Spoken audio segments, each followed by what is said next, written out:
Harlem River, talk to me.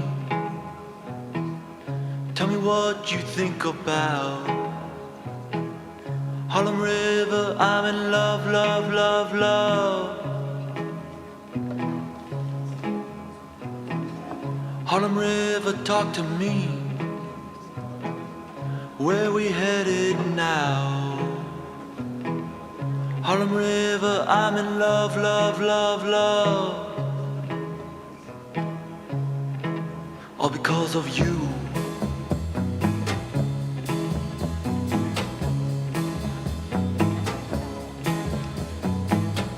In my pearl and my diamond shoe.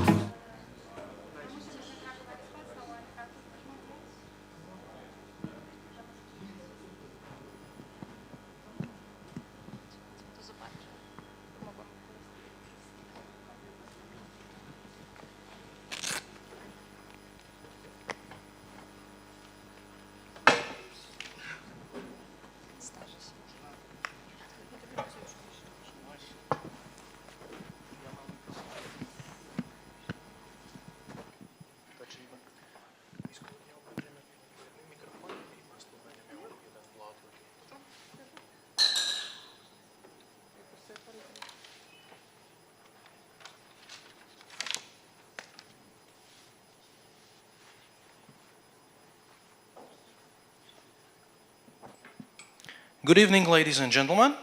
Let me welcome you to our pre-election debate on the topic of migration in the context of European politics, organized by Krakow Experts Directory, Ukraine in Krakow, and Život v Polsku.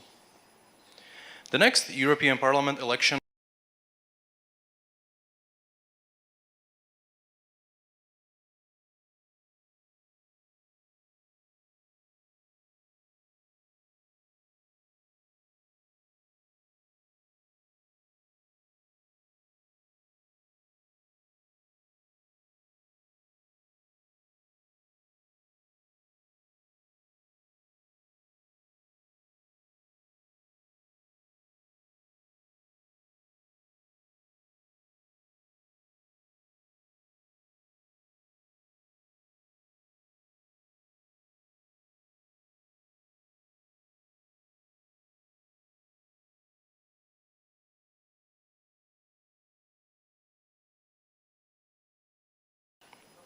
Magdalena Majka from Koalicja Obyvateľská, the Deputy Mayor of Nový Sonč, and Mr. Piotr Stolecký from Tretia Droga, who is a political scientist and a diplomat of 15 years. Okay, they usually say that if you're not at the table, you're on the menu. So we are grateful to have this possibility to talk with candidates about questions which are crucial for us, migrants and minorities. And we say that presence or also absence, it also shows attitude. So we are additionally grateful to those candidates who came and are ready to speak about immigration with us. So next I will tell a bit about the rules and how it will look like. So we're gonna have 3 questions prepared by moderators in consultations with non-governmental organizations and different other representatives. You will also have a possibility to ask a question on the next rounds. And the last round will be the possibility for candidates to ask questions to each other. And then we will have sum up of our debate. So I believe we can start with our first question. And I would like also to say that there is also a possibility to write messages, questions to the email or under the stream, which is happening right now on Krakow Experts. And I have my phone here, so when I'm looking at my phone, it's not because I'm bored or impolite. It's because I'm also checking the questions from those people who are not here with us at this moment.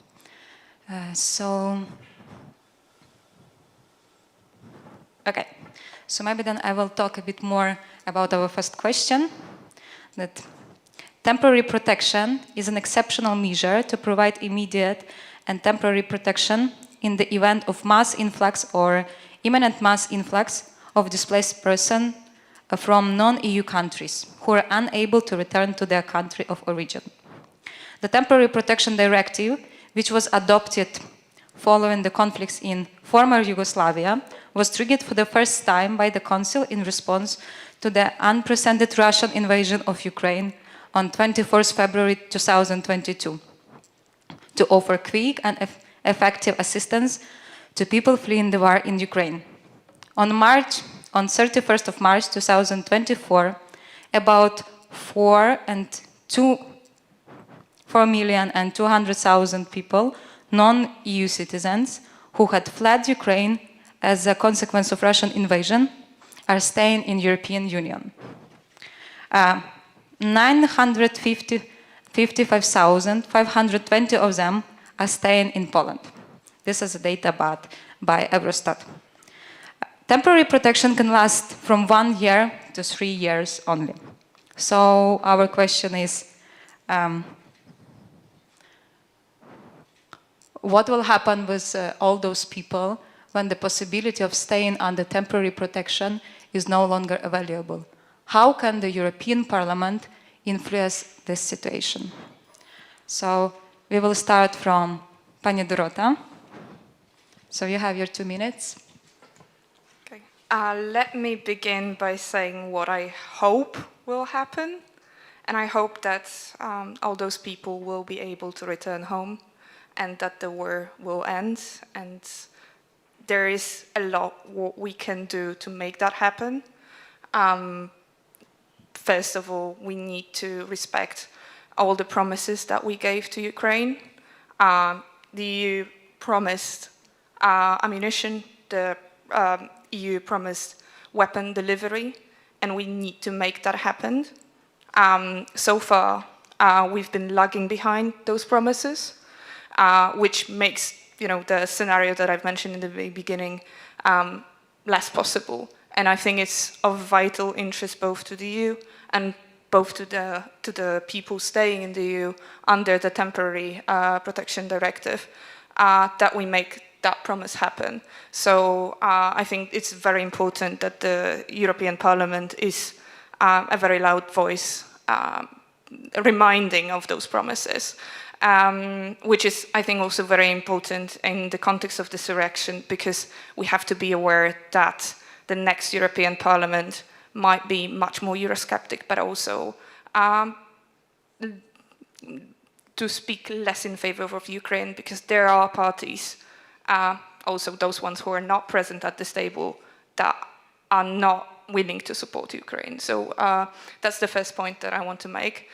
In terms of people who came to Europe and are staying under Temporary Protection Directive, I think it is very important to provide ways for people to stay. And here, what is in particularly important is allowing smooth and successful integration. Obviously, this is a role of local authorities, but you can provide funds. Yeah. Okay, so Mr. Piotr Stolecki. Thank you very much for invitation and for this debate, very important one, to speak to those who live here, but are also have a possibility to vote in the European elections, as they are very crucial. Concerning your question, I guess, let's see what's happened in the Ukraine. I hope, but I'm not that optimistic, frankly speaking, because of the situation in Ukraine. We have no guarantee that it will be less fragile in the near future. So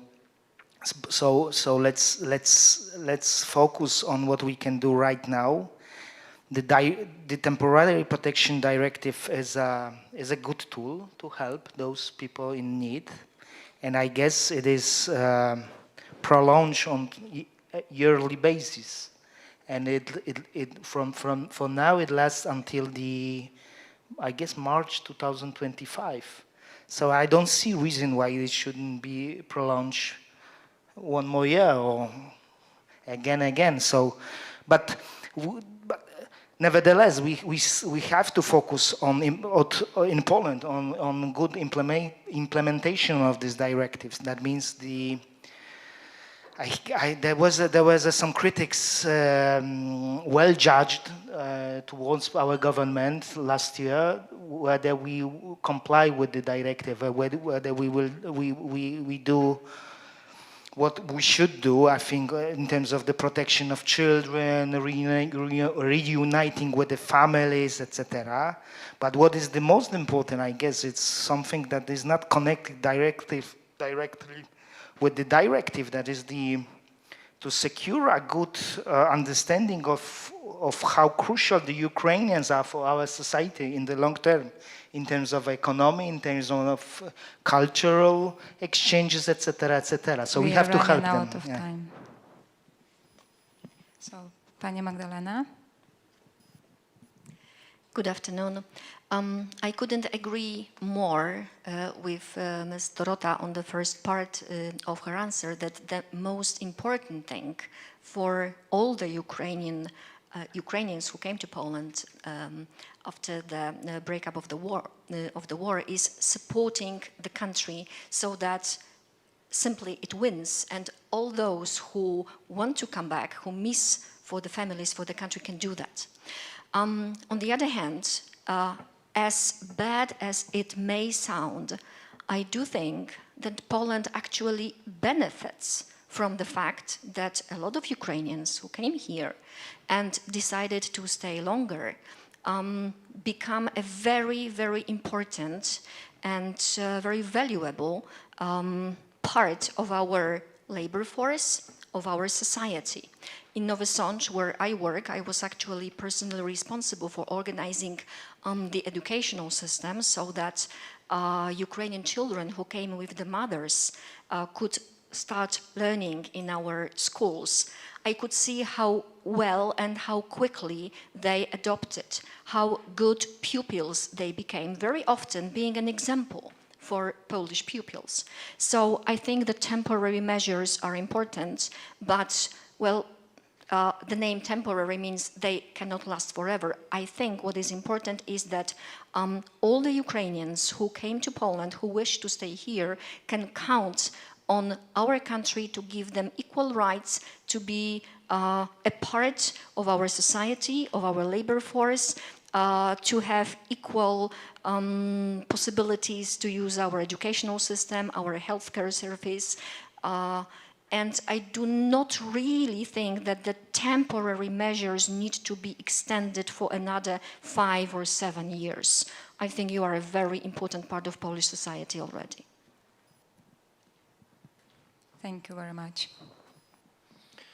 Before we proceed to the next question, let me just quickly mention that we have also invited participants from other parties, from PiS, from Konfederacja, from Bezpartyjni, from Polexit, and from Strajk Przedsiębiorców. However, they did not respond to our invites, which is why they are not here. We are keeping an empty table for these candidates here. Moving on. Our second round of debate. This one tackles the topic of migration and climate change. Given that the imminent threat of climate crisis causing large-scale migration waves, how do you plan to address this issue? Furthermore, what measures should the European Union implement to effectively manage and mitigate the impacts of climate-induced migration? Let's start again with Mrs. Kolarska. Yes, so I think what is most important thing is to acknowledge that fact, and thanks for bringing up this question. So there are 3 things that we can do, and I think it's of vital importance that we do that. So let's start with climate change mitigation. I think it's very important that we actually implement our climate ambitions. Europe is, at least in terms of emissions that come from consumption, one of the biggest emitters in the world still. So it is very important that we actually carry out energy transformation. and that we do change our climate trace. Second part is climate adaptation. There will be parts of the world that will become inhabitable in a very near future. So we talk on the European level, we talk a lot about Global Gateway. It is very important that we use this money for the countries to be able to adapt to those changes and maybe slow down the changes that are happening there. And third part relates quite directly to migration. It is important that we recognize that there are climate refugees and there will be many more of those. So it is important that we do include those in our framework, and we do, and that we make our framework, migration and asylum frameworks better suited for those purposes. So we need to make sure that we will be able to welcome all those who are fleeing those regions because of climate change. Thank you very much. Let's continue with Mr. Stolecki. Yes, I agree with you with all the climate policies, so I will not repeat what we said. This is very important. Stop moaning about the Green Deal, etc. We have to do it. We have to secure our future, etc. But yes, and concerning the migration policies, etc., migration crisis, climate migration crisis, I guess we have to understand that no wall will secure us from the climate migrants if it happens. So we have to be very proactive in managing this crisis. I mean, the Africa, for example, we should really enhance and strengthen the development policies happening there in the continent, Africa, because right now Africa is under a big threat from China. They are very active, but in a very bad way. Let me say, not the European way, but also Russia.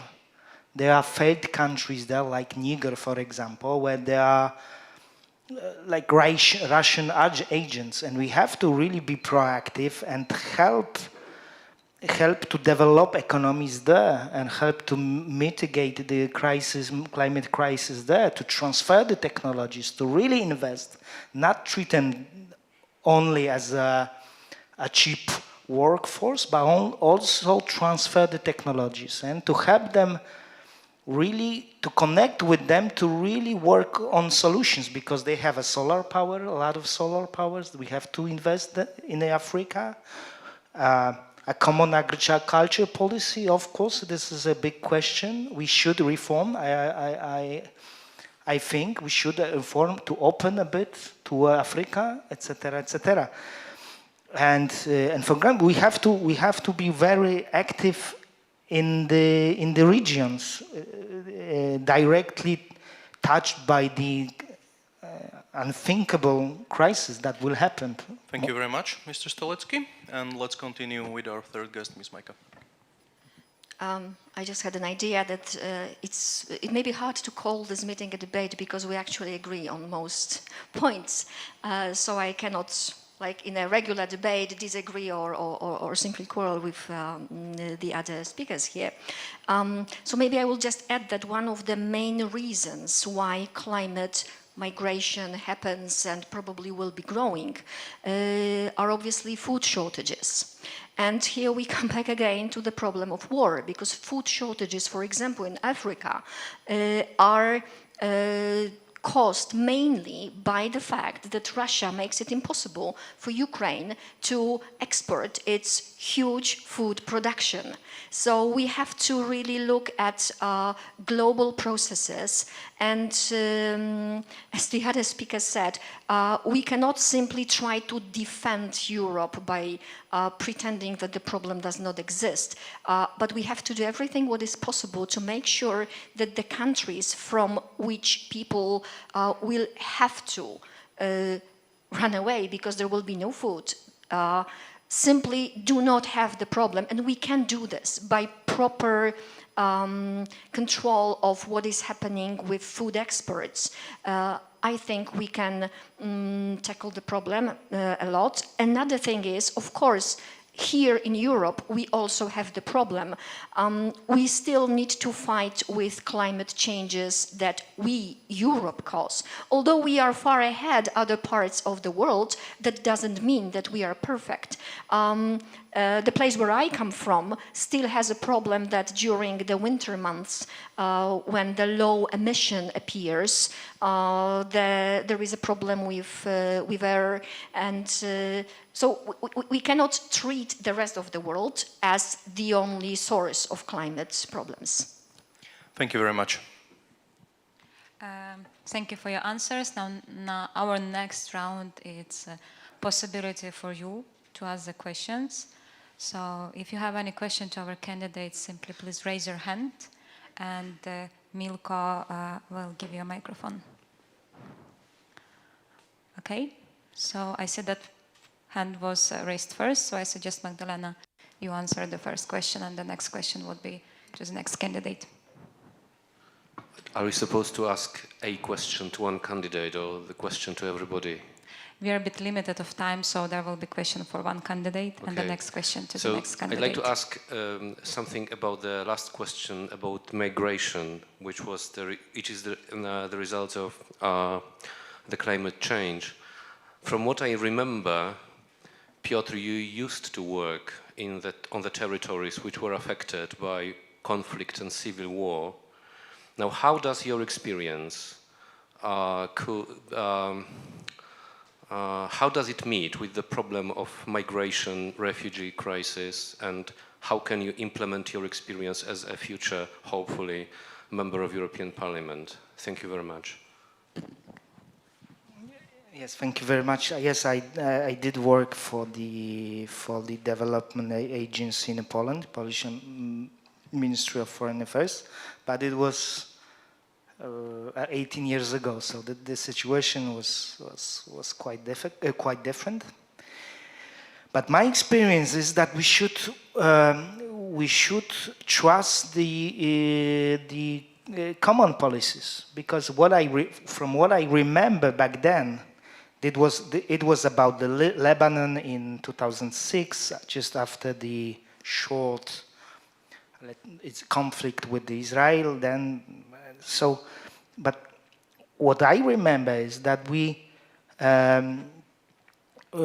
from one hand, there was initiatives of the European Commission, but on the other hand, there was also initiatives of the member states, of course, who were very, very strong. For example, Sweden, Germany, Austria, etc., etc. But we should all look right now whether we are not like doing too much. Like it means like the member states are doing the one thing, and the European Commission are doing the other thing. But we should coordinate better this help. We should coordinate. So we should integrate our policies, etc., because it will be more effective, more cost-effective, etc. And yes, so I think we should, and I will say that we should put more trust into the common solutions in terms of within the European Union. Okay, thank you. So the next question can be either to Mrs. Magdalena or Ms. Dorota. Yeah, there was a hand here, and the next one would be there.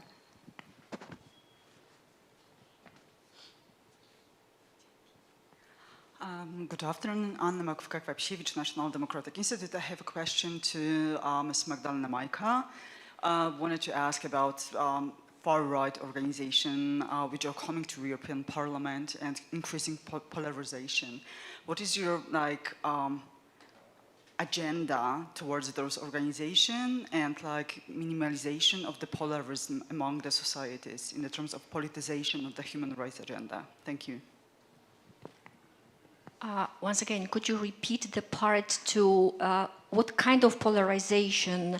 Raised by the far right and extremes political party and organizations? Okay. Very difficult question, because what the far-right parties are doing is they are using, in a very intelligent way, they are using fears and disappointments which naturally appear in society to convince people that the source of their problems, of their fears, of their anxiety is either migrants or common European policy. So I do not believe in any revolutionary methods to tackle this discrepancy that appears in the society. I strongly believe in education.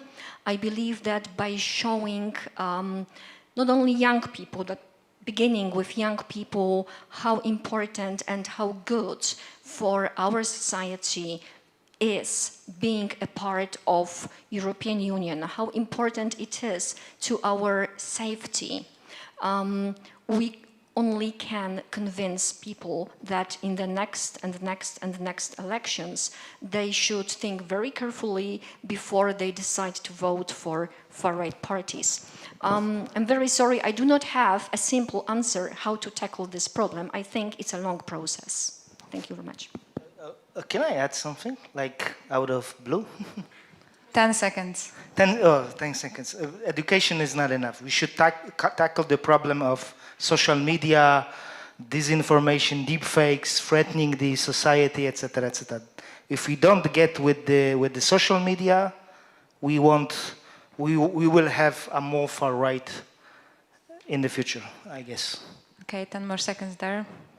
Then, if I can, I'm sorry, but if we don't want far-right gaining in European elections, maybe we should stop copy their rhetoric. I'm sorry, Ms. Majka, but you come from a party that on many issues related to migration actually copy-paste what far-right has been saying. The anti-migrant rhetoric, the rhetoric around new pact on migration and asylum is literally speaking far-right voice. Sorry. Okay, so the last question is there. No. That was that man raising the hand first. So I will direct my question to Dorota Kulaska. What do you think about, because before you answer to the question about the climate issue, the first thing that comes to mind is the energy sector. So what do you think about the possibility to transition at European level slowly but surely to nuclear power plants, because it's quite demonstrated and the scientific community agrees at large that it's the only solution to ensure the basis of the energy sector. Do you think that the European Union should do something and or could do something about, for example, opening up to investment schemes and funds, and would you agree on this issue? I'm smiling because I agree 100%. There is indeed a consensus among scientific community that decarbonization is not possible without use of nuclear power plants. I think it's a big mistake that many European countries have been following for years, including in Germany. I think we should learn from their mistakes. Poland is unfortunately lagging behind in energy transformation. We should increase the effort to make that transition, but I here represent a party, Razem, which means together, that for years has been advocating for inclusion of nuclear energy in the foreseen energy mix, and that's why also here, I guess we can disagree again. We're very skeptical about plans of the current government because some news has been shared that there is going to be another deferral of the nuclear project in Poland, and I think it is very harmful for the entire decarbonization process. To kind of summarize, yes, the EU should invest in nuclear power plants because there is a scientific backing for that. Okay, thank you. So then next question is prepared by the moderators. Yes, thank you very much. So the next question sounds like this. Could migration be the answer to the aging population crisis? If so, how should we adjust access to the labor market accordingly? Additionally, what strategies should businesses and the EU adopt to maximize the potential benefit of migration for economic growth? This time, let's start with Ms. Majka.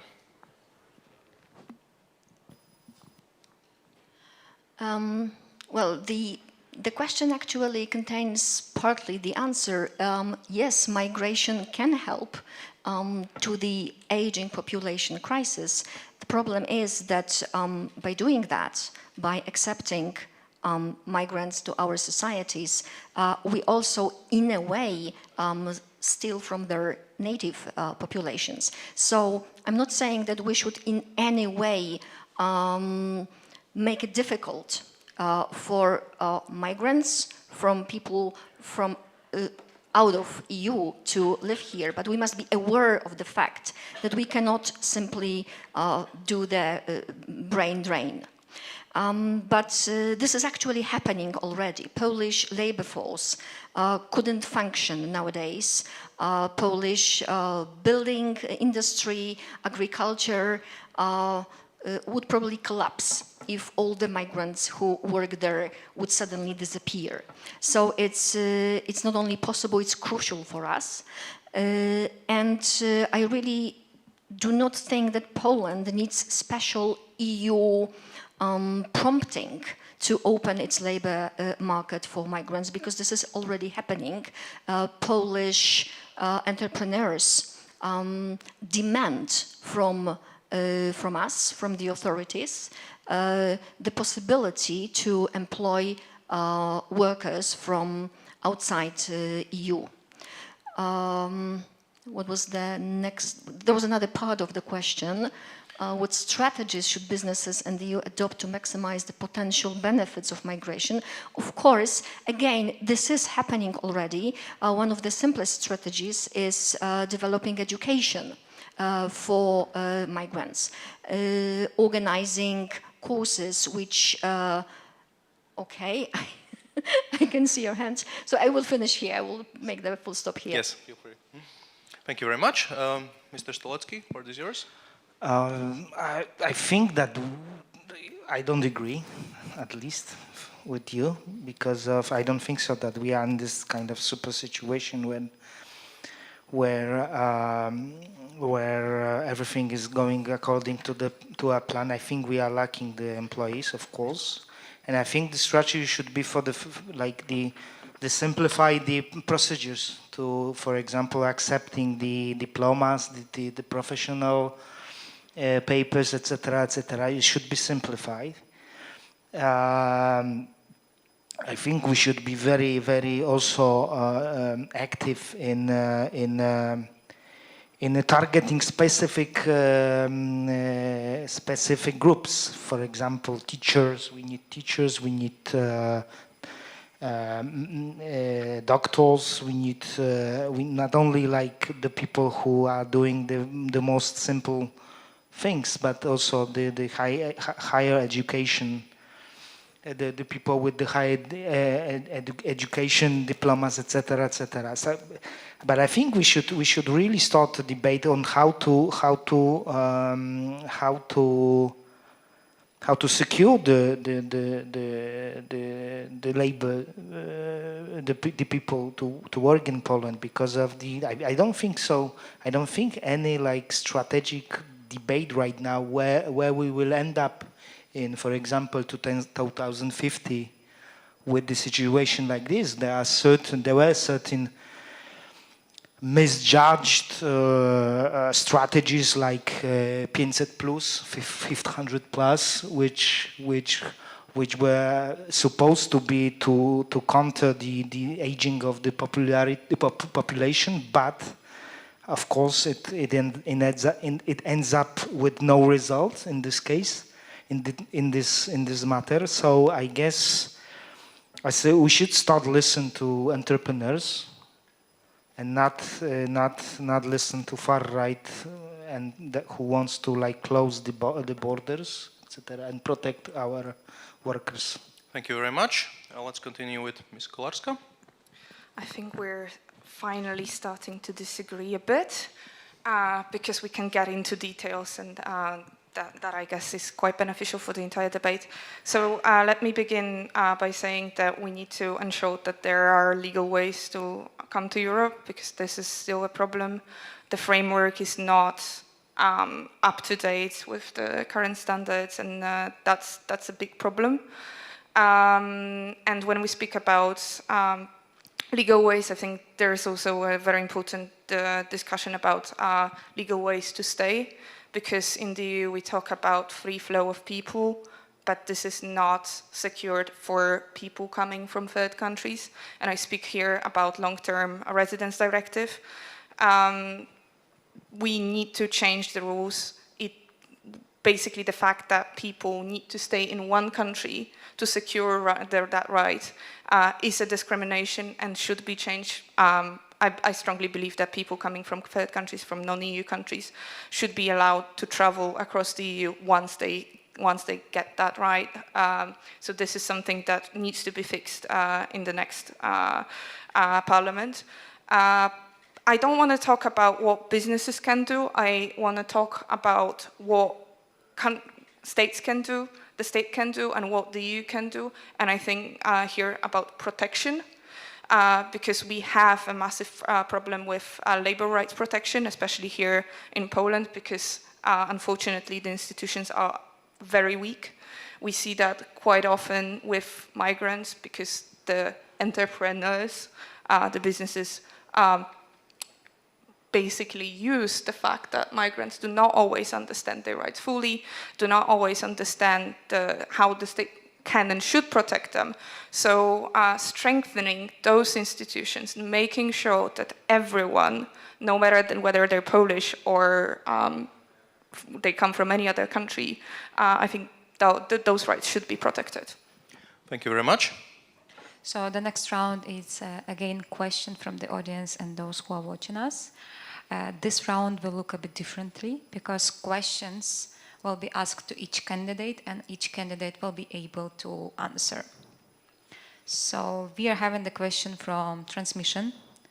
I'd like to ask anybody of the candidates, either EU Parliament, gonna treat your refugees equally to the others, Syrians, Afghanians, etc.? I'm happy to jump in here because I think that should be the case. I think the fact that the temporary protection directive was not used during the migration crisis following the war in Syria shows double standards. And I think it's very unfortunate because those double standards are used against us because Russia is now trying to capitalize those double standards. So yes, there should be standards that are applicable to all. We talked about how temporary protection directive is temporary. We need tools that are not temporary. We need solutions that can be there for longer, and that will be systemic solutions to that issue, because we need to face reality. Migration is our reality. Also, I wish we lived in the world where the war is no longer the case. I wish we lived in the world where climate change is not happening, so we don't have those types of problems. But unfortunately, we live in the world that is quite sad, and we need to make sure that those that need protection are protected, no matter their nationality, no matter their orientation, no matter their status. And yeah, that's it. Thank you. Piotr Stolecki. No, I can start. Yes, so the question was how we can ensure that all the migrants will be treated fairly and... Yes, more or less. Yeah, if EU Parliament gonna treat you are refugees equally to others. My Syrians, simple question is, Afghanians, so don't etc. vote for those candidates who don't put the human rights first, because the human rights is our identity and our values, our value, the Muslim. So don't vote for those candidates. That's the one question. That's the one answer. The second answer is that we have a migration asylum pact right now, and I'm a supporter of this one, really. Because it is our European answer to this very big crisis that we have, or we had, or we have, so still have. We can have in the near future also. So let's use it. And this is the task of the European Commission, European Commission to be a guardian of the treaty, really, to secure the right implementation of this migration and asylum pact. Don't shy away from because within the migration and asylum pact are very, very strong tools that will help the countries in need to really to manage the migration crisis. So we have to help each other in the European Union, in the Europe. We have to help each other. We have Frontex. We have our national guards, etc., etc. But without putting the emphasis on human rights, we won't solve this situation. So the pushback must stop. Yeah.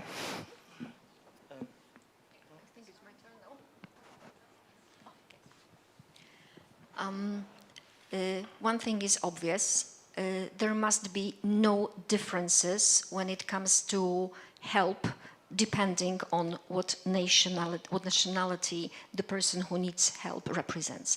But I do not quite agree with the statement that actually we should not need temporary measures. We should have stable solutions that we can always use, because the world changes so quickly and the situations that happen in the world are so different that I do not believe in one set of solutions that we can develop and have it and be happy with it forever. Comparing situation with war in Ukraine and war in Israel now, in Palestine, when immigrants from Ukraine came to Poland, it was completely different situation because, for example, it was possible to quickly implement the immigrants into Polish educational system, to make it easy for them to become part of the labor force. With immigrants from other places, it will require simply more work. I am absolutely not saying that means we do not need to do this work, but we cannot pretend that we can have the same measures for everybody. Everybody deserves justice, this is obvious, but measures probably will have to be different in different situations. Ms. Majka, I'm sorry, but I'm not saying that we don't need temporary measures that we can sometimes use, but I have a big problem because the party you represent actively acts against creating measures that can provide a systemic solution. And I'm so sorry, I cannot agree with that. Stavetsky, I have a problem with putting new pact on migration, asylum and human rights in the same sentence, because that pact came under quite strong fire from NGOs because it does not foresee measures that could guarantee certain rights for migrants. For example, third country, the concept of third country. Ms. Dorota, you have had your time to talk. This is right now the time for Mrs. Magdalena, and we will give extra time, so you would be able to use all your time. Once again, should I continue answering the previous question or ask a question because I got a bit lost it? No. It's just that your time has been taken away from you and you have been interrupted. That's why you're given extra time, so we would be able to use as much time as everyone before. I just wanted to say that I absolutely can agree with your statement that I represent a party that actively opposes deploying just measures for all migrants who need to come to Poland. I think this is part of political, well, simply like quarreling and making the debate more lively. But let's be serious. I will repeat what I said before. I strongly believe we need to develop proper measures for migrants from all parts of the world who may need to use Europe as the place where they will be safe. But that does not mean we can have one universal set of rules for everybody. This I simply do not believe in. Thank you. Mr. Stolecki, a quick reaction? Answering to you, I don't think so that the migration and asylum pact is the perfect one, but this is a solution that we have, and we should start to work on this. It will enter into force in 2 years' time, so we still have some time to really be prepared to implement, etc. But we should not. I think I agree that it could be done a bit more. Yes, but this is a very, very delicate pact which was made under in the time when there was a very, very, very big, debate also under the fire from far right, from left side, etc. So at the end, I think this is a very good start. Thank you. Thank you very much. So the next question is from the mail. We are having different ways for people to ask the questions, so we should use them all. The Ukrainian authorities have rapidly said that they would like to cooperate with European countries on the return of Ukrainian men of conscription age to their homeland. At the same time, Polish authorities told that this topic should be addressed on the European level. If this topic is discussed in the European Parliament, what will be your position? What about men who have been living in Poland before the full-scale invasion? I suggest this time we start from Magdalena. It's a very hard question because it touches two different problems at the same time. We are talking about Ukrainian ability to fight Russia, but we are also talking about the question of personal freedom. I think whatever kind of discussion takes place between EU and Ukraine, the voice of migrants should also be heard in that discussion. I do not believe that an answer could be achieved here by talks between authorities without looking at very individual, sometimes very delicate situations. Again, well, in Polish we have this saying that the devil is in the details. I absolutely do not believe that we can reach like one simple answer here. Only when three sides take part in that kind of talks, EU, Ukraine, and strong representation of the migrants who lived in different EU countries, most of them probably in Poland, but not only, the answer to that question can be achieved. Thank you very much. Mr. Stolecki, would you like to continue? Yes, this is a very difficult question, I guess, and I don't pretend to be an expert, but I guess I think this is because, is it about the Ukrainian citizens and only Ukrainian citizens, or those who have a double citizenship in the European Union, any member of states? That is one question. That is one dilemma, because I understand the government position of Ukraine, and that they need a man to fight, or really they fighting for the security, etc., etc. I guess the topic will be brought to the European Parliament at certain time, because this is also about the freedom, about the human rights, etc. Whether the rules should be applied, any rules. I'm not expert, but this is very delicate. My opinion is that we should do all to support Ukraine. If the government is saying we need those Ukrainians who are in the European Union to really help to fight the aggression, fight the Russia, why we should stop? But this is my judgment. I am not a legal expert of any kind in this matter. Okay, thank you. Ms. Dorota? As I've mentioned in my first answer today, I'm a big supporter of Ukraine, and I'm a big supporter of providing weapons and all other forms of support to Ukraine.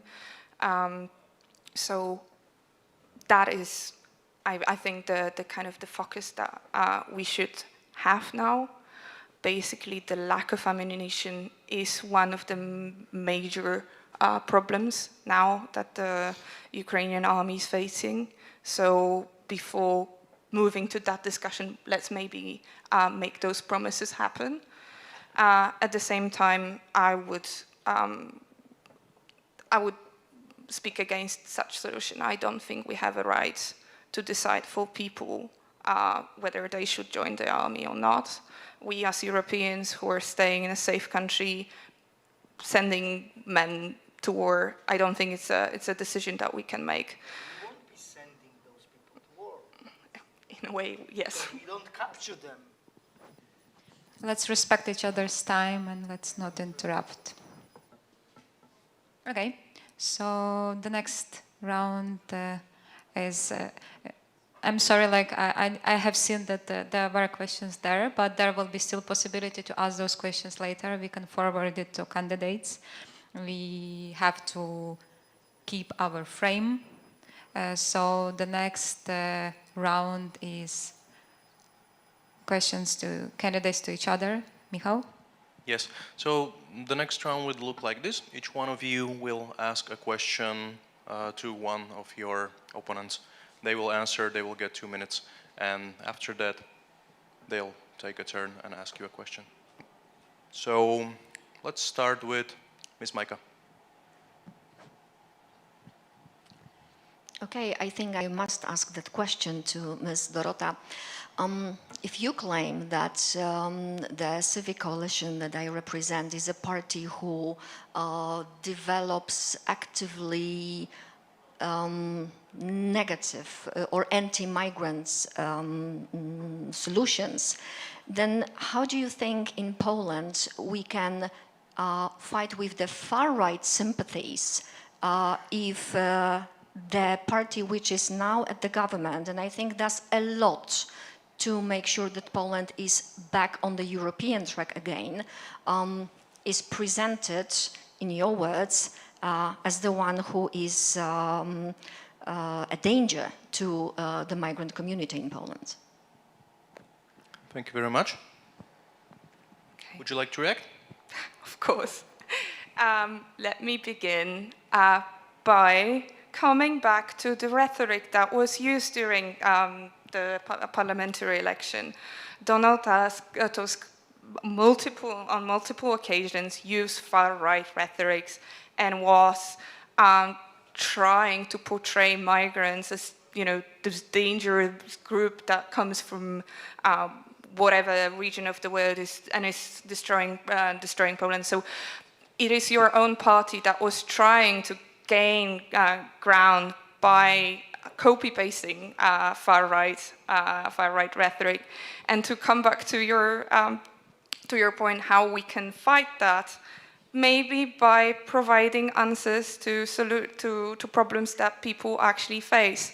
We live in the world where climate change is reality, where people are dealing with very high prices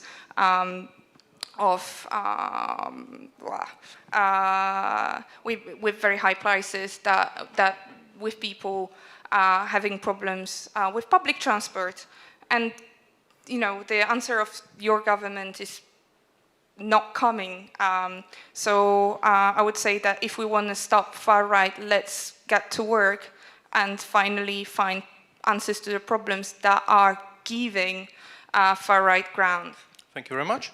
Ms. Majka, do you want 10 seconds for your reaction? No. Okay. Let's continue with Mr. Stolecki then. Please speak up, an opponent of yours. I have and ask also a a question for you. Sorry, you are under the fire. But the Prime Minister Tusk said that he's not planning to use the Migration and Asylum Pact and not to be forced to accept the migrants in this case, in this scenario. But do you think that this is good or not? Just to disobey this decision of the European Council and the European Union? What do you think about it? Donald Tusk never said that actually Poland is going to disobey this EU ruling.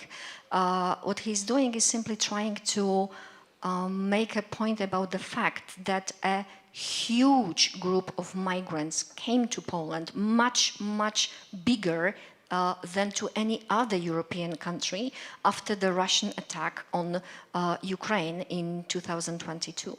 And this is the main point that the current Polish government is making. And I'm sorry, but I must comment on the previous question. I absolutely do not agree that Civic Coalition is repeating or copying far-right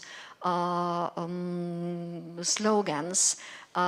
This is simply not true. I'm sorry, I must say so. Thank you very much. And let's continue with Ms. Kolarska. Please pick a guest and shoot a question. Yes, Ms. Majka, back to you. Because you've mentioned multiple times that basically Ukrainian children could integrate better in Polish schools, and that probably wouldn't be the case with kids of migrants from of other origins. But I think that is, to a certain extent, in an illusion, and that is basically, to a certain extent, an attempt not to see a problem, because there is a lot of discrimination that is happening in Polish education system. Polish schools are not equipped, teachers are not equipped with tools to deal with kids that are not that are of migrant origins. So what would you say is your reaction to that, and what do you think that you can do to improve that situation? Actually, what you said proves my point. As I mentioned before, in Nowy Sącz, where I am a deputy mayor, I am responsible for education, and I saw Ukrainian children who came to our schools and who very quickly adopted, so that after a few weeks they actually stopped attending Polish language classes because they felt that they could attend lessons in Polish without the need of further Polish language learning. That would not be the case with migrants from countries who use non-Slavic languages. And when I said about different measures, I simply meant that, for example, for such migrants, we would have to develop much more help. We would have to find teachers who will make it possible for them to learn Polish, to become part, at the basic level, to be able to attend schools. At no point I said that this is impossible or that it makes them less, how to put that, that because of that they do not deserve help or support. I simply wanted to make sure that there must be different measures for different groups, and we cannot just easily say that, yes, all migrants should come to Poland and they will all have different rights. In order to offer same rights, in order to offer same rights to everybody, we have to develop ways to help them. To mention language competence is the least. Thank you very much. Would any of you like to react? Just short point that integration does not stop at language competence, and there is still a lot to do in terms of making sure that we have education system that has capacities to see diversity and to see how different children have different perspectives and different struggles. So speaking Polish is not the end of the issue. I come from migration experience myself. I studied in the UK, and believe me, speaking the language does not stop all the problems. So I think saying that just that means that we quite often overlook the problem that still is there, and we need to come up with support measures, and the EU can actually provide funding for local authorities to come up with better approaches, and that, I think, should be the way forward, and that is a solidarity mechanism that we can put in place. Okay, thank you very much. So reactions can be forever, so I would not suggest to react again. At the same time, maybe you, Ms. Dorota, or you, Mrs. Magdalena, would like to ask a question also to Piotr. So we would have each candidate answering the questions. I've got plenty of questions. Well, shoot. Since we earlier, let's say, clashed on the new pact on migration and asylum, and as I said, there are many ways you can criticize that pact from a perspective of human rights. Are there any fields in which you would actually want to see change, because you seem quite supportive of it, whereas I still stand by my opinion that in many ways it does limit the right to asylum? There are a couple of things, but let me mention one: the protection of children and the separation between children and the parents. That is one question, and the short time between the acceptance of the migrants at the border and the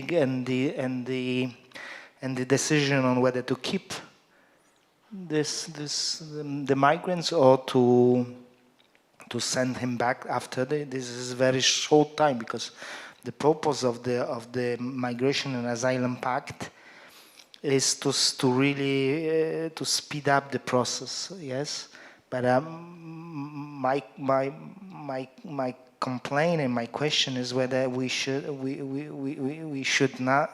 whether we give enough time to really for the services on board to really assess a situation. So I guess this is the one, and again, like the lot of depends on the European Commission, and I agree with you that it is a weak point in this, because history given, the European Commission were a bit less active in really helping the European countries, member states, to really help with the situation. So a lot of it depends on the proactive approach of the Commission, of the President of the Commission. So yeah, that are good points. But I underline that I think that this is the step in the right direction. Thank you. The time is out. So we are going to our last round. You're given 2 minutes to sum up, and this is your free time. You can say whatever you want and believe, of course, in the frame of topic of migration. This time we start from Piotr Stolecki. Let me sum up with some clever points. That is, one is to go to vote, because the turnout of the election, it could not be that high, and this is very frightening for our democracy, etc. We should do all to really secure that we have European Parliament with the least representation of the far right, because they are threatening the European project. They can promise anything during the campaign, but after all, they are anti-Europeans. They have not all, of course, but they have all certain connections with the Russia, even in Poland. So this is the case. This is the real danger. And then concerning migrants, I think we have a really good chance to really come above this very, very terrible 2 or 3 years. We have a good chance to come up with maybe not a perfect solution, but with the good solution to really tackle the migration crisis, to come up with the European solution. And I am sure that the European Parliament will start work on checking these solutions. To really to check how it works. But we need to have a clever European parliamentarians in Brussels and Strasbourg, that not only shout and scream and shout and complain, but get to work and work on the solution together with other member states and together with the European Commission, with the European Council. Thank you. Yeah. So the next would be Mrs. Magdalena. I am going to start by repeating what Mr. Piotr said. It's extremely important that anybody who can vote in the election on the 9th of June does that. And I think we will all agree here again that it's very important that the parties who are not represented here today, and I think their absence is the strongest argument against them, do not get any more votes than they are going to get. Because we know that there is still quite a big part of Polish society who will vote for them, and we cannot pretend that this is not a fact. I will refer to one sentence that was said here at one point, that in dealing with migration problems, we should not or we won't look at entrepreneurs. We would rather look at what the state can do. I strongly believe that Polish entrepreneurs, Polish labor market is a big friend for all migrant groups, because we do need you, and I think there are natural processes which will make it obvious and necessary for migrants to be able to live, work, and make your place here in Poland. Poland as part of EU, the fact that the party which I represent is a member of the biggest European group, the EPP, makes it, I think, more reliable that slowly, gradually, but for sure, the rights, we will make it sure that the rights will be respected in Poland, even by those who now do not quite believe that. Thank you. And last sum up of today from Ms. Dorota. I can only reiterate the voices to go and vote. It is very important. On the 9th of June, you will get a chance to choose the vision of Europe that you stand by. I hope the vision that the people of Europe will choose is not the vision of far right, because it is pretty scary.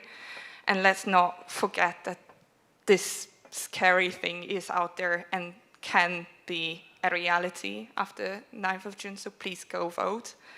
And to sum up today's debate, maybe that's because those ones were not present. I'm happy that at least on surface level, we could agree on certain things. But as you said, the devil lies in details.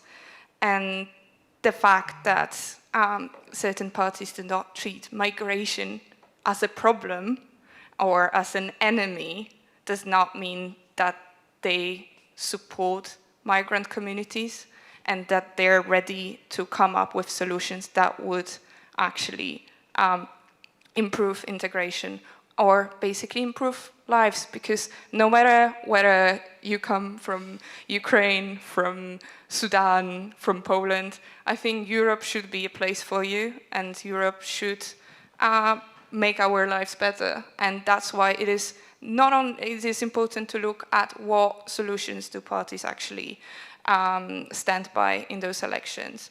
In our program, we talk about solution to housing crisis, solution to developing public transport, investing in nuclear energy, because I think those are the issues that can make our lives better.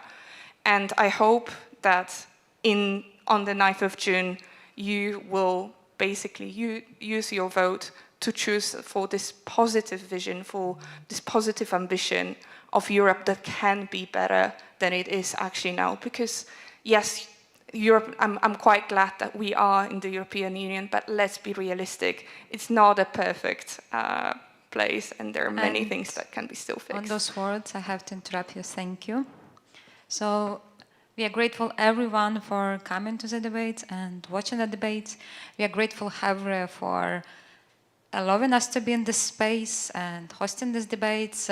They were organized by Żywot w Polsku, Slovakian media in Poland, UA in Krakow, and Krakow Express Directory.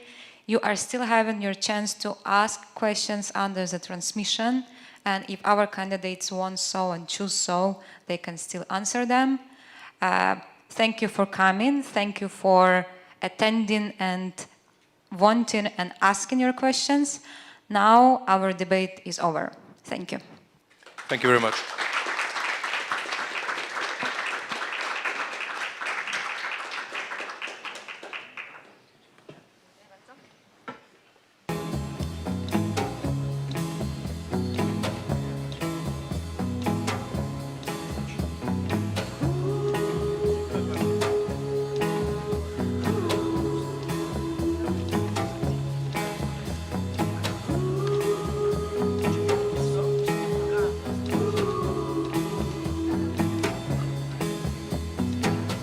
Harlem River swallow me